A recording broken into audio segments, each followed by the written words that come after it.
Today, opening the mail and showing you some recent records I picked up. All that and more coming up on Friday Night Vinyl.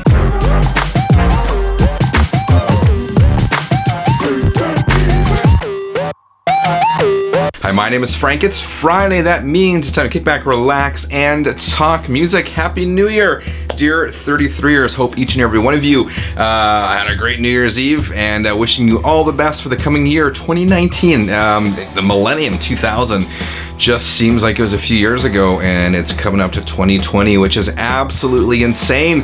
As I told you at the top, I got some mail I'm opening up from some great indie artists who sent me some stuff, plus I got a handful of some cool records to show you, some classic rock, some rock, a whole bunch of stuff. Let's drop the needle on today's episode. So, I've talked about this before, but one of my favorite things to do is discovering new music.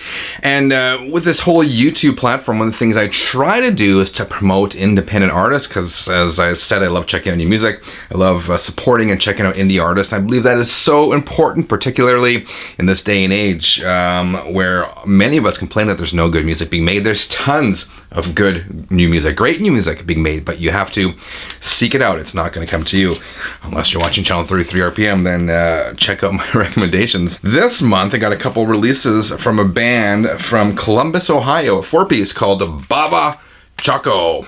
And I hope I pronounced that right. Mike Lubbins, our bass player, sent this over to me. He's a Channel 33 RPM viewer. We chat on social media. He was cool enough to send this over, so I'm going to leave links to all these bands below. But what can I say about these guys? I hate to give labels to music, but this, you really have to put labels on here. So I would classify this as contemporary rock, contemporary hard rock. We can definitely hear influences in here of bands like Stone Temple Pilots. I can hear the influence of bands on here like Godsmack.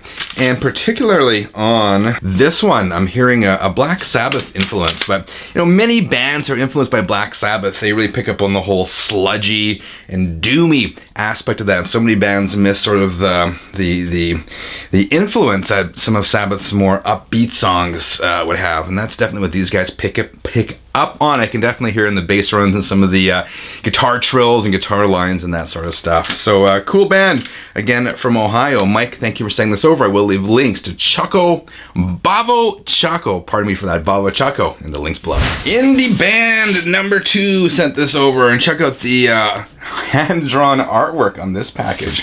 This comes from a band out of the UK called Chasing Deer. They are a 5-piece. In several articles, it's mentioned that these guys are basically the biggest unsigned act currently in the UK, which is really cool that they would then send this to me. What kind of music is this? It's pop rock. It's upbeat pop rock. You can definitely hear an 80s sort of influence in it as well. Anyway, it's interesting. Not the kind of stuff I would normally pick up on, but that's part of the great stuff about doing this. You get exposed to all sorts of new music. So thank you very much for sending this over. This is their debut album called Hands On. I made a note of this. They were releasing singles leading up to this album, including this album artwork, and all of them had on the cover British Sign Language. So this here is the sign for hope and luck, and they're really trying to raise awareness for British Sign Language. We got a Chasing Deer t-shirt. Thank you very much, kind sirs. And packaged in here very well. This seems to be the vinyl. Simple yet elegant album artwork. And you know what? We'll give this a quick open. Inside, we got lyrics. And then we got the sign language I talked to you about earlier, corresponding with all the songs on the release. And let's just check out the record. Classic Black Wax, my favorite. Links below. Please do check out Chasing Deer, the biggest unsigned act out of the UK today. Ooh, I almost left you there. There's 2 more things in here. There is a card from those guys and a really cool little signed photo of the lads. Thank you very much. You guys rock. What else do I have to show you? I got some records I picked up. But before I get to that, Run On Groove. They send me a bunch of promos from time to time, and they sent me this one. This is Bill, I hope I don't pronounce this wrong, Bill Frizzo, this album called called Nashville. It is kind of country, bluegrass. I read some reviews on Amazon and someone called it easy listening country.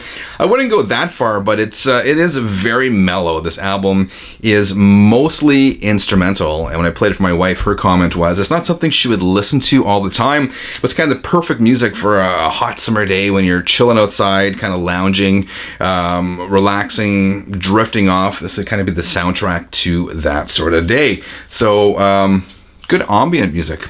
Bill Frisell's album Nashville.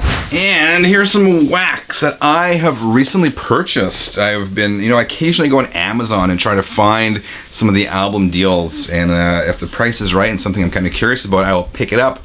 And this album met those requirements. This is a newer release. It came out when did it come out? It came out in 2015 from Deep Purple, From the Setting Sun, live at Wacken. And Wacken is an open air music festival in Germany. And I paid, how much did I pay for this? I paid $18 Canadian. I'll leave the currency conversion below, but it was a killer price, especially for a 3-record set. And this is a career retrospective. And I was curious to see how Deep Purple sounds nowadays, and they sound fantastic. I mean, Ian Gillan, the singer, who's the singer, is, I was going to say pushing 70, but he's over 70 years old, and he's still got the pipes. I mean, he can't quite hit the high notes like he used to. This his sort of trademark Ian Gillan high notes, but he still rocks. And I was curious to see what they sounded like live without Richie Blackmore. Guitar has been replaced with Steve Morse. Steve Morse brings a whole new energy to the band, which they haven't had in a long time. If you're into Deep Purple, if you're curious to see or hear what they sound like nowadays, I would definitely recommend picking it up. Deep Purple, live from the Setting Sun. Next up, an album that was released in 1984 and reissued in 2014. Another amazing deal I grabbed. This is the reissue, 30th anniversary reissue of Bryan Adams' big breakthrough album, Reckless. This is a 2 LP set on black vinyl. Hold on, I got this for $12.50 Canadian on Amazon. Link, that's less than $10 US. It's ridiculous. I didn't even realize it was a 2-record set. This is an almost flawless rock album, straight ahead rock. That's all it is. One Night Love Affair, She's Only Happy When She's Dancing, Run to You, Heaven, Ballad, Somebody, Summer 69, Kids Want to Rock, It's Only Love. I mean, this album is non-stop hits. Yeah, got fond memories of Bryan Adams' Reckless. And finally, this was likely one of my favorite records that came out in 2018, and it came out in late 2018, the last quarter. And that is the new release from the Reverend Horton Heat called Whole New Life. I'm gonna be honest with you, any Reverend Horton Heat is good Reverend Horton Heat. I've talked about these guys before, but if you're not familiar with the Rev, it's the genre is called psychobilly. It's kind of like rockabilly with a bit of a punk influence, maybe. I'm not sure. That's how I would describe it. Maybe other people would describe it in different ways. But I was reading an interview recently with Jim Heath, who is the Rev, and he says, his genre of music attracts such a wide range of music fans, from rockabilly fans to rock and roll fans to punks to metalheads, just because it's so energetic as well. Highly recommend these guys. They've added a 4th member now. They have a piano organ guy playing, which really fits in. Works great. I don't have anything bad to say about it. I highly recommend that you check out the Reverend Horton Heat.